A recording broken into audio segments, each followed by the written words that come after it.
For us, it's a daily thing. It's every day, right? This is Mammoth Daily We're going to take you inside the locker room with Mike Fulta. We want this show to be about the fans, and we want this show to be driven by our Utah Mammoth community. And Adrian Denny. Fans can submit what they want to hear us talk about, what they want to hear Utah weigh in on. It's all going to be here. Here's Mike and AD with you. Utahns, countrymen, lend me your ears. Right here on Mammoth Daily.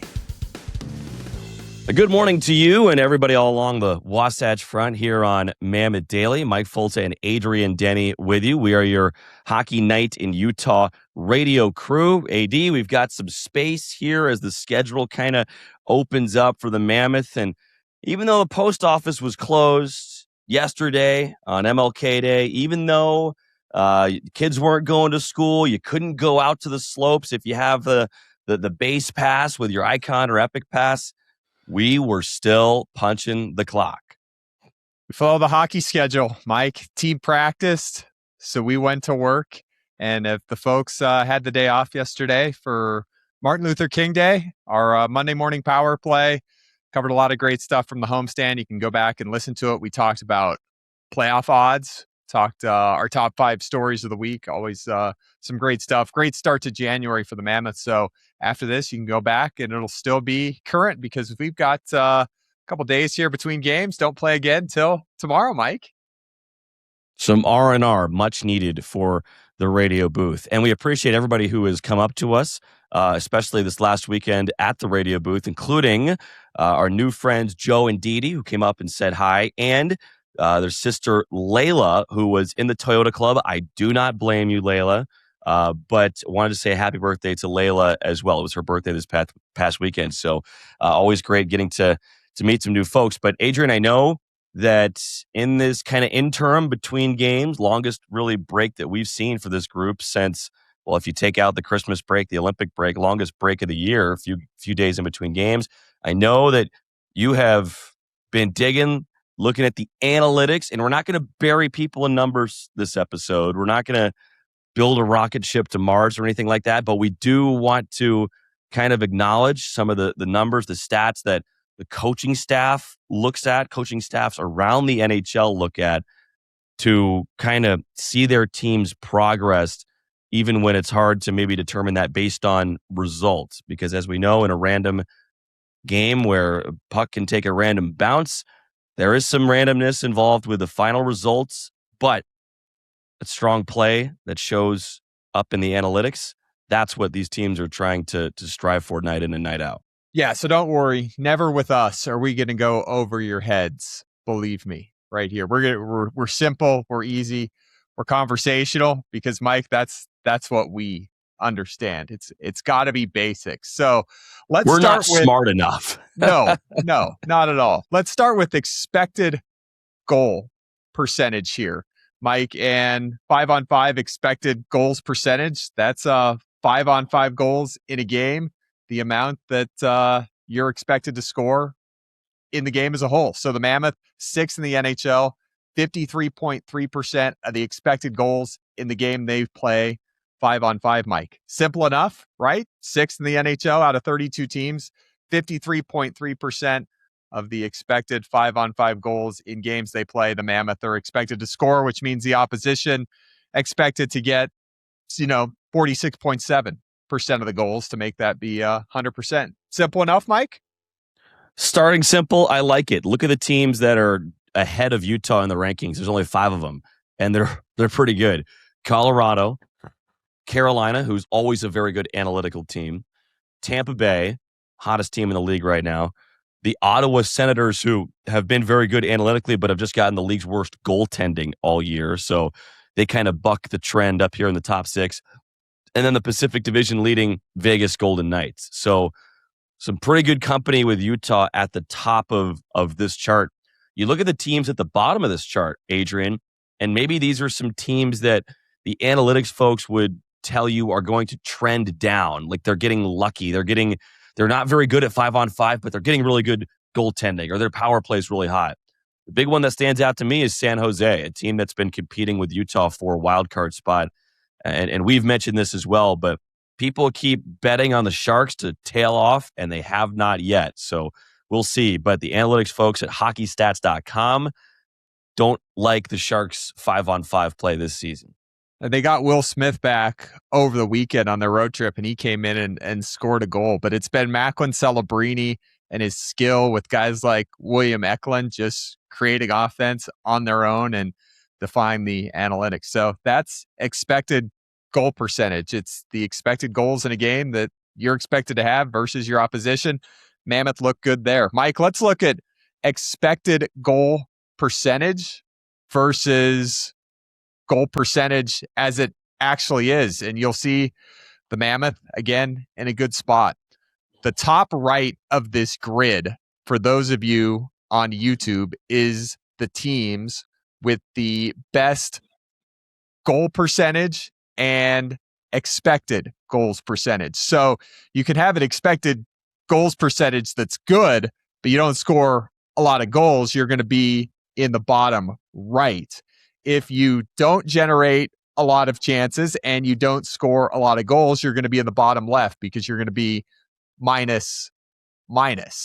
If you are on the top left side, you are getting goals, but you're not necessarily generating a lot of chances. So the Mammoth on the good side of this grid here, Mike, they are getting goals for, and they have a good expected goals for percentage, to keep that simple. If I did that, Mike. Yeah, absolutely. This is kind of one of those up and to the right graphs, right? You want to be up and to the right. Colorado's in the league of their own. They're way in the top corner, barely even on the chart. But it's almost a 1-to-1 correlation that Utah has between the goals they're expected to score and the goals they actually do score. Now, that has changed recently because the Mammoth have been scoring more goals. That was not always the case, where Utah's analytics were better than their actual goal scoring numbers. Now it's a little bit more 1-to-1. If you're on a kind of 1-to-1 45-degree angle line, that means that your goals for and your expected goals for are matching up. So the Mammoth in the right quadrant, the quadrant you want to be in, right there where your analytics are strong and your actual goal scoring is strong as well. Adrian, we don't talk about gambling really or anything like that, but it is interesting, all the numbers that go into that, because the 5-on-5 play and the expected goals and the analytics is a lot of what drives the betting numbers for people who are into that in other states, because one of the better indicators of future results is the underlying metrics of a team, because that takes some of the randomness out of it. Like, hey, these guys might get a bounce on this night, they might not get a bounce on this night, but they are expected to score 53% of the goals at 5-on-5, which is better than most of the teams out there. How about the teams in the top right with the Mammoth in terms of goals for percentage and expected goals for percentage? You mentioned Colorado. You got Tampa Bay. You got Vegas. You got Carolina, Dallas, Washington, Minnesota, LA Kings. The worst teams that are not getting goals for and don't get expected goals for in their percentage. You got teams like Calgary, Vancouver, San Jose is still there. That's amazing. Chicago, Devils, Detroit, teams that are generating a lot of chances, but not scoring a lot of goals. You've got Florida, Edmonton, Pittsburgh, Philly. So it is what it is, but you're in the neighborhood for Utah that you want to be in, generating chances and actually scoring the goals. So good stuff there. Yep, no doubt. Any more charts here? This is fun. What's next? A pie chart? Yeah. Do you like this on the overhead projector that we're just throwing up graphics? This is a throwback to calculus here. Let's do goals against expected. So in terms of team defense, and you've got the Mammoth 10th right there. 5-on-5 expected goals against for 60 minutes. Again, you have Ottawa at the top, Vegas, LA, Tampa Bay, Colorado, Philly, Florida, the Rangers, Dallas, and How Utah. about that? Ottawa, the best defensive team analytically, according to hockeystats.com. And yet, I'm going to look up their goals against numbers right now. Their goaltending has been that bad that they're near the bottom of the league in actual goals against. But analytically, the analytics folks say the Ottawa Senators are as good as it comes defensively. But that just goes to show how important goaltending is, and it goes to show some of the nuances when you're looking at these numbers. I got the numbers right here, AD. Okay, Ottawa is the fourth worst overall team, like overall actual goals against. Fourth worst. And yet they're the best defensive analytic team. Wait till you see their goals saved above expected, Mike, which we can go to right here. Minus 34.1, dead last in the league. Best defensive team, worst goaltending. So goals saved above expected. What we were looking at before was team defense. Now we're looking at goaltending. Utah is 6. So Krell, Vejmelka, and Vitek Vanacek have saved 8.6 more goals than expected. And that is, if your goal saved above expected is 0.0, it means you got an average goalie. Anything in the plus is above average goaltending. Anything in the minus is below average goaltending. So you got the Islanders. We've talked about David Riddick and the job he's done with Ilya Sorokin.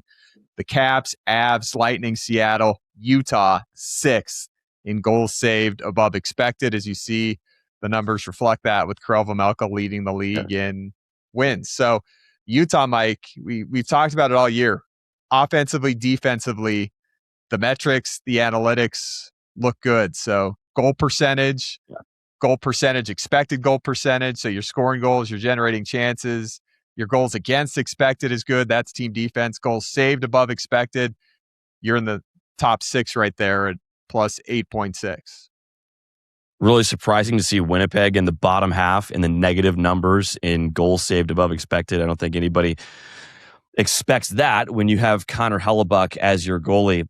Interesting thing about this stat and the way that hockeystats.com does goal save above expected, it's all relative to the league average of that year. So it looks like, well, or at least it looks close, because your 16, 17, 18, 19, those numbers in the middle are right around 0.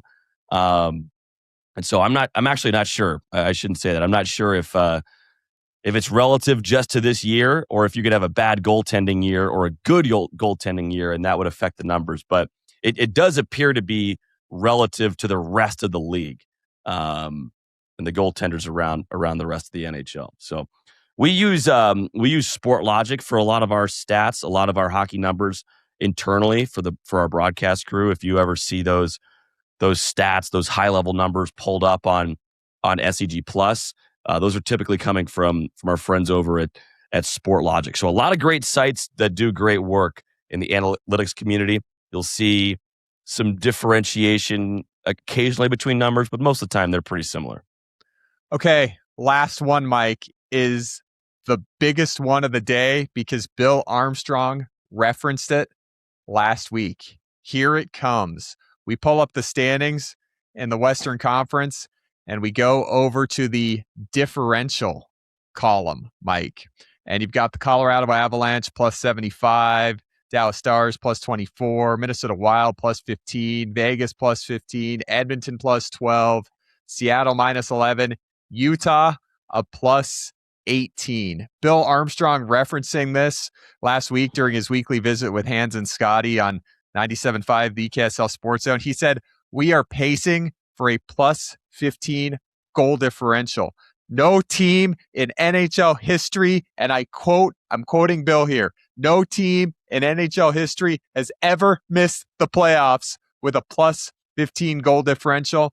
The Mammoth have a plus 18 goal differential. Mike, that means you add up all the games, all 49 games, Mammoth, from a cumulative standpoint, have outscored the opposition by 18 in their 49 games. So that's a metric that that Bill referenced last week that Utah was pacing to be above plus 15. They're plus 18 right now. And Mike, we mentioned the top three teams in the Central, Colorado, Dallas, Minnesota, top two teams in the Pacific, Vegas and Edmonton.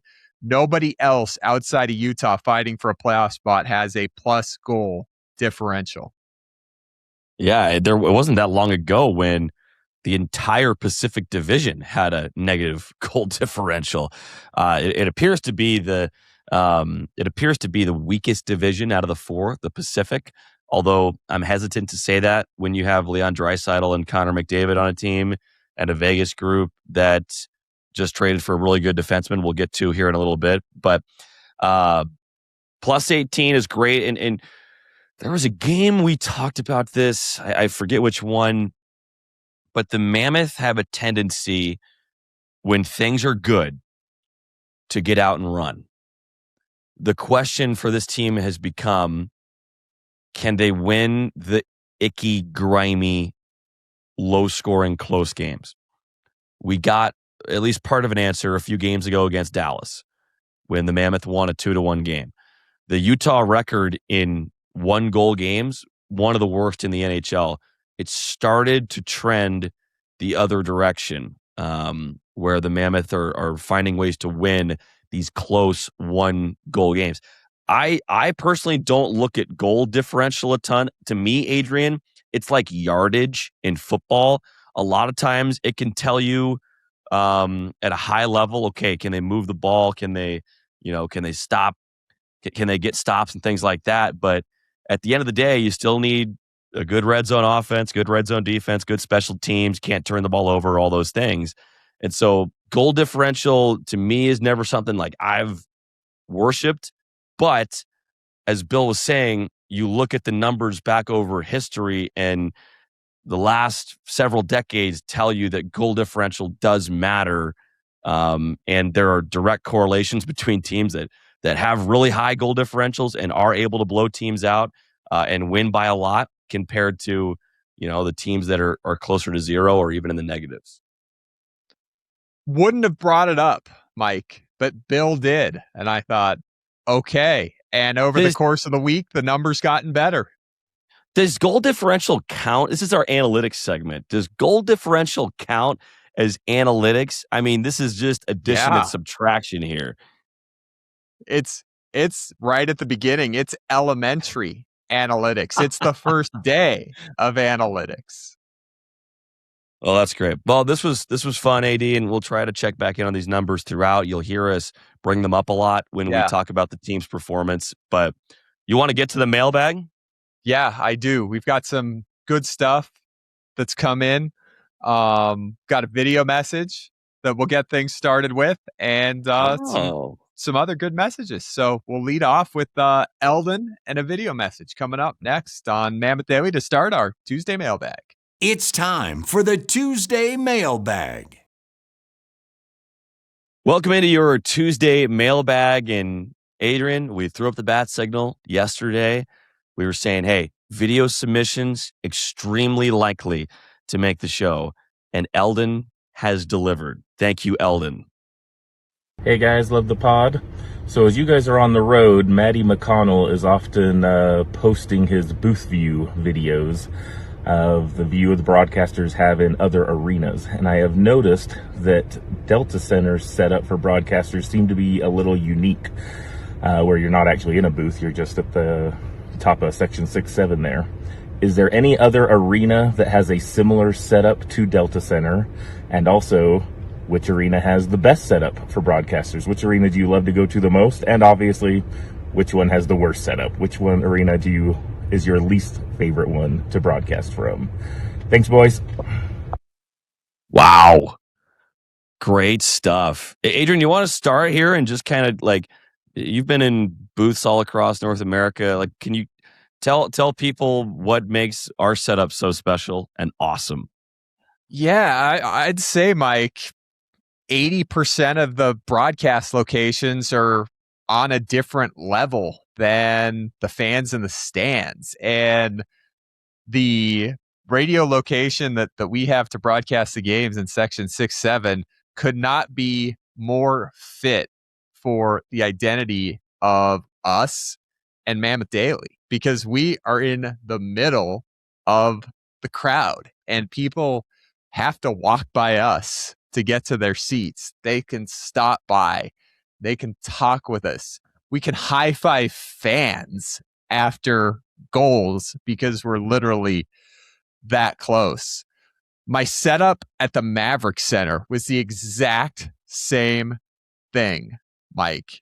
Fans are walking by. I'm on the aisle. I'm high-fiving people as they leave. So couldn't be more ideal than what we have for what we want to do and how we like to engage. You're up on the 5th floor in some buildings, Mike, and you're all alone and you feel a little isolated, and you need the natural ice sound. You need the piped in ice mics and the crowd mics coming through your sound system to make it feel like you're at a game. We're in it. We're in it, and I think that comes across on our broadcast and on our goal calls. Like, I always prided myself at being really professional, and even if it was a home broadcast, being like 55-45, right? Like, you're more excited for home goal calls, but go ahead. Yeah, your excitement percentage, as we just talked about with goal percentage. Yeah. Yes. Yeah, exactly. My expected excitement percentage. But it was closer to 50-50. And that, I feel like that number has totally gotten blown up, because when I call a goal, when you've called goals and you're in at the top of section 7, you have to ride the crowd. Like, it's impossible not to get more into it, because the crowd is you're amongst the crowd, right? And so that brings out a whole different level of excitement in those goal calls, I think, than what you described when you're up above in a press box, where every other radio booth in the NHL, you're in a booth, you're up in a press box somewhere. Now, there are a couple spots where TV is a little lower. They're a little closer. I think Dallas is like that, I want to say, which gets lonely for me, because during intermissions, I like to walk out of the booth and say hi to Matt and Dom, or Matt and Nick, and say hi to the other broadcasters. But in some spots, you're all alone, and it's just the scouts and the front office people that have their own stuff going on, right?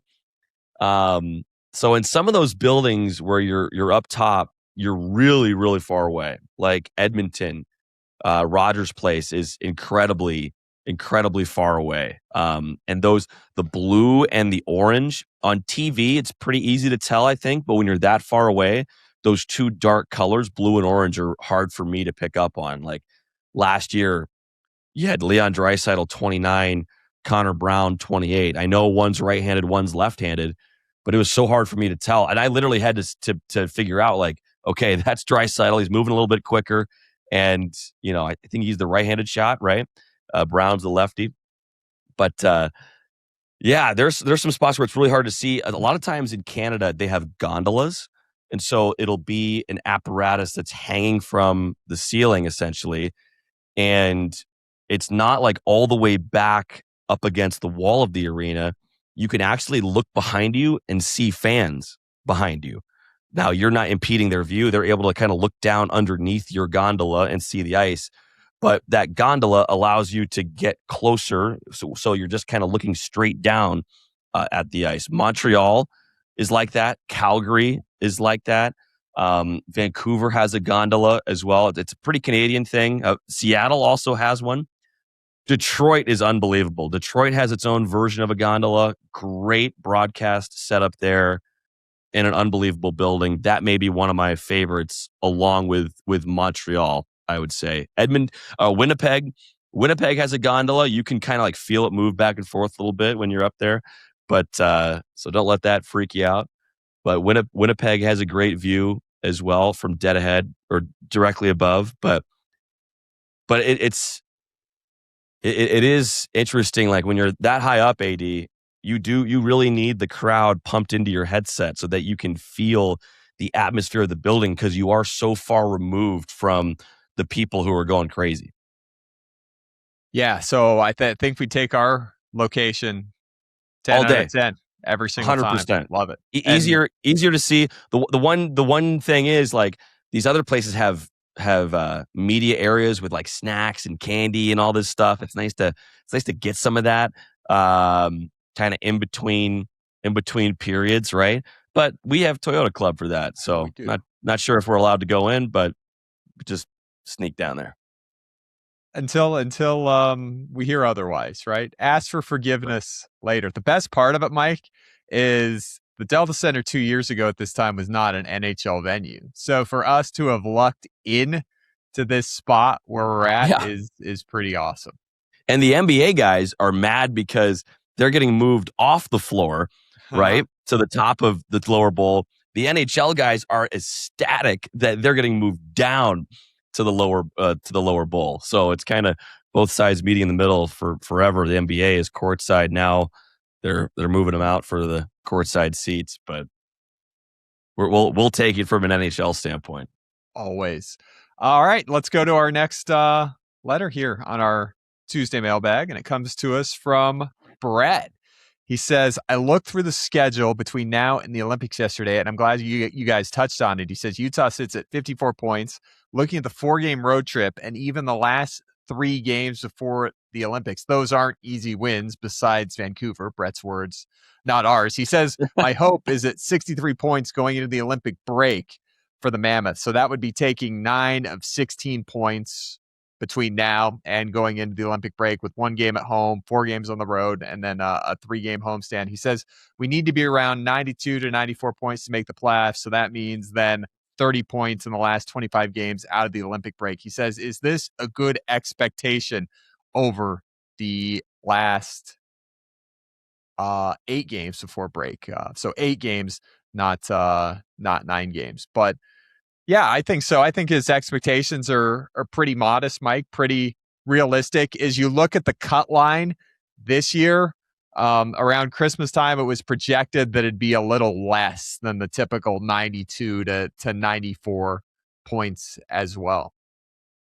Yeah, typically it's taken at least 90, at least in the Western Conference, but it's also been really tight this year. And so with more and more teams in it, more and more close games, less teams are that top 8's not necessarily breaking away like maybe you see in years past. I mean, you think of any stretch getting 9 out of 16 games doesn't sound that impressive. I have a hard time looking at that stretch as a stretch of 8 games from now until the Olympics. 1 more at home, 4 more on the road, then 3 at home. Like I kind of parcel it up where I'm still looking at Philly as part of the 7-game homestand, and whatever happens in Philly, you've already won 5 games on the homestand. It's been a good one so far, and the next 4 games on the road will be their own segment. The next 3 games after that at home will be their own segment. So I struggle, Brett, to look at that as a 16-game stretch. You think you'd take 9 of 16, like it keeps you in the mix, probably doesn't help you a ton if you're picking up points at that rate. I will say 30 over the last 25. I think this team could do even a little better than that. I think I would take 30 out of 25, but that's basically winning half your games with a few overtime losses, right? Like I'd like to set the hope for this team a little higher than that, especially once you get Logan Cooley back. You get one of your best players back. And that's basically going to be a trade deadline acquisition, right? Getting Logan Cooley back after the Olympics. So that puts you at 92, 94. I mean, the work that Utah's done during this homestand has set them up really well. They're not necessarily playing with house money because we still have so many games left and so many challenging ones. But also a lot of those last few games are going to be at home too. They're going to be divisional games at home, and they're going to be games where you're going to need to win in regulation probably too, to rack up as many of those tie-breaking regulation wins as possible against other teams you could be competing for a wild card spot. AD, I don't hate these projections. What do you think?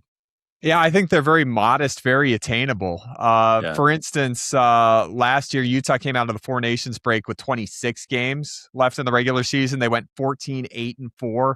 They got 32 points in 26 games. So that would essentially be Brett's minimum there is matching last year. You didn't just see me spill water on myself, did you? No, but I was wondering what I Okay. just did that you were laughing at. I'm like, am I just completely rolling out more bad math here? Because Mike's dying. You know how players with a Gatorade bottle will kind of like squirt it into their mouth from distance? I basically just attempted that with a wide rim cup here. That's the visual. So I was wondering, what did I just do here? Some podcasts would cut something like that. Not us. Not us. What else we got, Eddie? Let's go to our next letter here on our Tuesday mailbag. Rolling on. It's from Sam. And Sam says, how do you guys view the fourth line and their role? He says, love the energy and the physicality that Turbo and Tuna bring, but feels like it's easy to get out of position or give up something easy if they're both trying to line guys up to hunt for hits. Fourth line question there, Mike. Yeah, I agree with what Sam is getting at, where you have two guys on the line that do similar things, right? You have Tanev and O'Brien, who are both physical presences out there. They're going to get in on the forecheck. They're going to give you great energy and hustle. And you put them with the centerman and Kevin Stenlund, who's very good defensively and has a great shot. So I see what Sam's saying. I honestly am not going to overanalyze this one too much because they're playing between 8 and 10 minutes a night and the team's winning right now. And when you get that, I don't think you need to change a lot. You see a lot of coaches that don't change things when teams are winning. And the Mammoth are playing some of their best hockey of the year right now. And the fourth line is a part of it. Now they're not scoring. They're not, doing what the top 2-3 lines are doing, but they're giving you energy. And I think they also do a good job of knowing when to get off on those changes. We've heard about Andre Tourigny talk about line changes a lot this year. And how do you generate momentum? It's not one play. It's shift after shift. You see a lot of times an energy play, a couple hits, a hard forecheck from that fourth line. Then they get off and allow the next lines to continue that momentum and build it shift by shift. So I don't have like any crazy numbers or a earth-shattering response to that question, but I just think they've been part of a winning solution and there's no reason to mix it up right now. They don't have a positive plus minus because they don't score a lot of goals, right? So that's explainable from that standpoint. Did you hear it, Mike, last week when Andre Tourigny was asked after the game about his third line and he's like, who's the third line? What are you talking about? Oh, yeah. Yeah, okay. So the fourth line, maybe in the last... They're the fourth line.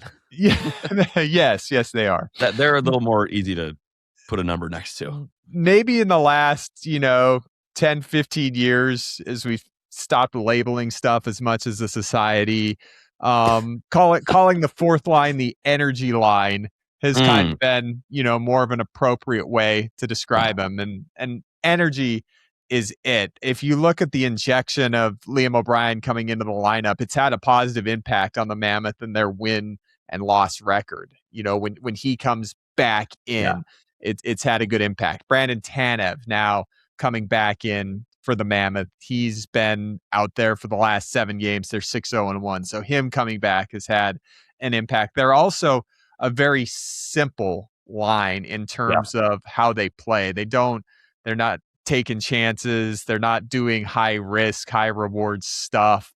It's simple. They provide energy. They can go out and have a good shift that creates momentum for upcoming shifts, as you said. So I see him just playing pretty simple. I think Tanev's been great since he's come back. O'Brien's a good injection. You can use Stenlund anywhere. So but good question, Sam. As always, appreciate you weighing in on our Tuesday mailbag. You want to do one more? go to a fourth letter? Yeah, one more Okay. quick one here. Let's do a fun one. That comes to us from The Dark Knight Rises. Yes. Says, great job, guys. He says, I got to get in and meet AD. Yeah, man. Yeah. Gotta come. Coming down from Idaho. Got to come down from Idaho. Yeah, met Mike at the museum and I missed you. So sorry about that. He says, what colors do you guys like for alt unis for the Winter Classic? Wow. Do you have a thought on this? Pulled some Winter Classic jerseys over the years just to show them off. Everybody loves that Pittsburgh one from 08. The light blue there. It was so radical. Yeah. You know, like it's blue. Pittsburgh's black and yellow, and it's light blue. People loved it. They had a good one too for their game against the Caps that they played at home at Heinz Field a couple of years later. I think, right, the easy answer for the Mammoth, Mike, the Mountain Blue, baby. That's the number one thing we hear that folks want for the alternate jerseys. Yeah, one thing you see too, if you're looking on YouTube, you can see there's a lot of that old beige, like a cream, in these kind of classic look uniforms, which I'm fine with. I don't know, like Utah's a young franchise, right? So I don't know if you have to necessarily go in that direction. Seattle did for their jerseys. I like the blue. I like the Mountain Blue. I saw a concept with the U on front, like the U with a tusk on it. Yeah. I just love our primary logo so much more than that logo, I guess. I don't know. Yeah, I would not have any issue with Mountain Blue. I think, oh, here we go. This is the Panthers and the Rangers. I thought this was one of the weaker Winter Classic matchup or uniform matchups. I want the helmets not to be black or white if we're going to do a blue sweater, which I don't think they would do. You gotta have a colorful, cool helmet. Like Philly and Pittsburgh a few years back had a stadium series, and they had like unique helmets that looked more like college football helmets or college hockey helmets. I like interesting helmet designs. I know the hockey purists like just solid block color helmets for whatever reason. I like a little design on the helmet. That's just me, but I wouldn't be surprised if it's blue. Like, remember all the concepts, the jersey concepts we had, Adrian, when the new, the colors were being revealed and things, and the jerseys were being revealed. All the concept, a lot of them had like a copper in them, or some had purple in them. Like, there's a lot of different accents that you could do that aren't necessarily in Utah's normal color palette. It also is going to give the creative folks a chance to do something as kind of a one-off, maybe, before you roll out, what everybody's waiting for in an alternate jersey that we know it all is. But yeah, that's going to be another fun thing about the Winter Classic. So much more to it beyond just the game. So we'll see as we get closer here. Mike, there's our Tuesday mailbag. Fun one with some great questions. Thanks to Eldon for the video question. Thanks to Brett for weighing in. Thanks to Sam, as always. Dark Knight Rises. Folks, you can submit your questions all week long in the YouTube comments. 5-star rating on Apple. You can pop the questions in there. And Twitter, Instagram, we'll take it. Love the video messages. You can send those on Twitter, Instagram as well, at 801 Adrian Denny, at Mike_Folt on Twitter. And then I'm the same on Instagram. And Mike is alter ego Mikey_Folta on Instagram. That got created for me. I didn't even make that. Oh. That's that origin story. But 80, let's get to our third period here and wrap up the show. Yeah, third period coming up next. Let's take a trip around the NHL. Mention the trade with Rasmus Andersson. We'll get to that coming up on Mammoth Daily. This is Mammoth Daily. All right, closing things out here on your Tuesday mailbag edition of Mammoth Daily. Adrian, we had a big trade in the NHL. It was announced that Rasmus Anderson formerly of the Calgary Flames is headed to Vegas in a big swap. AD, you had Zach Whitecloud, good stay-at-home defenseman for Vegas, heads to Calgary. The rights to Abram Wiebe as well, a prospect who was in the Vegas system, and then 2 draft picks, a 27 first and a 2028 second that could potentially become a first-round pick if the Golden Knights win the Cup this year. So it's possible, because Calgary already has Vegas's first-round pick for 26. It's possible that the Flames could have 3 straight first-round picks from the Vegas Golden Knights, who treats first-round picks, as we know, like candy, just handing them out on Halloween. And they've got a thing going there, Mike. Like this trade for Vegas, I think it's easy to do. I think some trades like this, you get an expiring contract, you give up a lot. I think for Vegas, this was an easy one, and as we talked about on Monday's show, pretty confident they can get Anderson extended. Zach Whitecloud, you said the stay-at-home defenseman. You give up a 7th rounder who's currently playing for the University of North Dakota. And isn't it funny when you make a trade and then you start rooting for the team to win and win a Stanley Cup, because it'll benefit you. So Calgary rooting for Rasmus Anderson to go there and make a huge impact and win a Stanley Cup so they can get a first rounder in 2028. That's like Utah, Toronto, and Matthias Michelli. Yep. Mammoth got a conditional 3rd rounder for Michelli. If Michelli gets so many points in so many games, and Toronto makes the playoffs, or there's some, I forget the exact conditions, but if Toronto does well and Michelli is a part of that, then that 3rd rounder could turn into a 2nd rounder. But Vegas gets a really good puck-moving defenseman, a goal-scoring defenseman, in Rasmus Anderson, who's played well this year and over his tenure at Calgary. Don't really think this affects the Mammoth all that much, other than another power to reckon with that already was powerful in the Western Conference. But you've already played Vegas a couple times, still got to go there to play at T-Mobile. But that's, a one-off, and this Vegas team plays in the other division, so it's Edmonton's problem more than anybody. You figure, too, if you stay in the first wildcard spot, you're going to play the Pacific Division champion, be it Vegas or Edmonton. So you can look at it from that standpoint. So, in terms of Vegas, they got better. Kind of were waiting for this trade to happen. But, there's some Mammoth fans out there, Mike, that are looking at Dallas right now and saying, oh, Utah 9 points out, they can get to that 3rd spot in the Central Division. I've liked hearing that and seeing that over the last couple of days. I like the confidence and the aggressive outlook. I had some fans on the way out of the arena on Saturday as I'm walking out with my parents, and a couple of them are like, "Hey, screw the wild card." Didn't say screw the wild card. Let's get 3rd.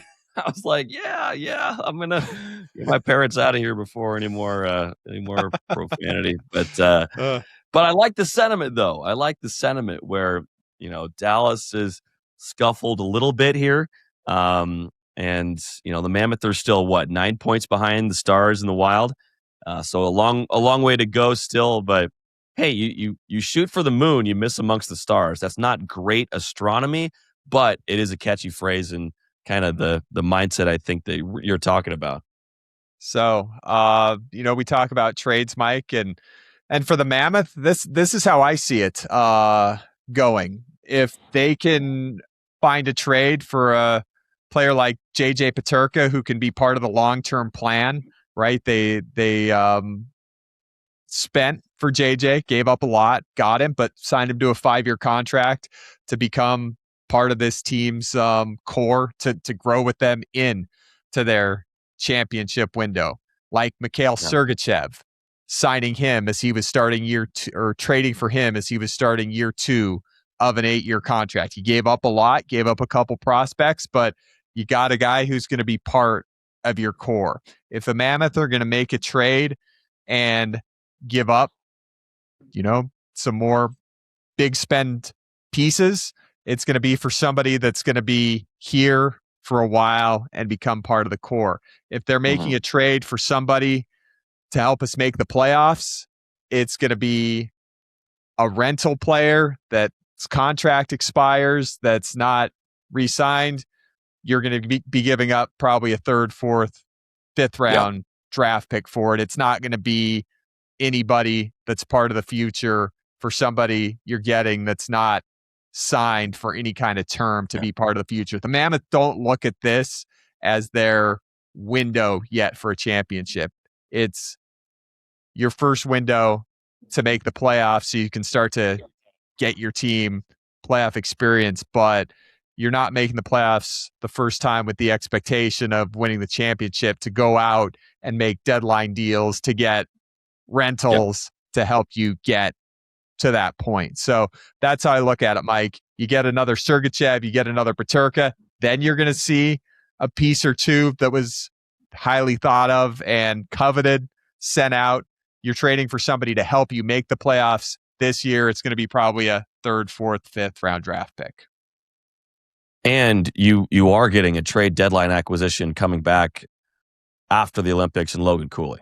Like you're getting arguably your best, most exciting offensive player back into the lineup, and you're winning right now. Don't make a move just for the sake of making a move. I know it's tempting to want to be involved in these trade talks and things like that. It's exciting for fans, but Mammoth are rolling. You got points in 7 straight.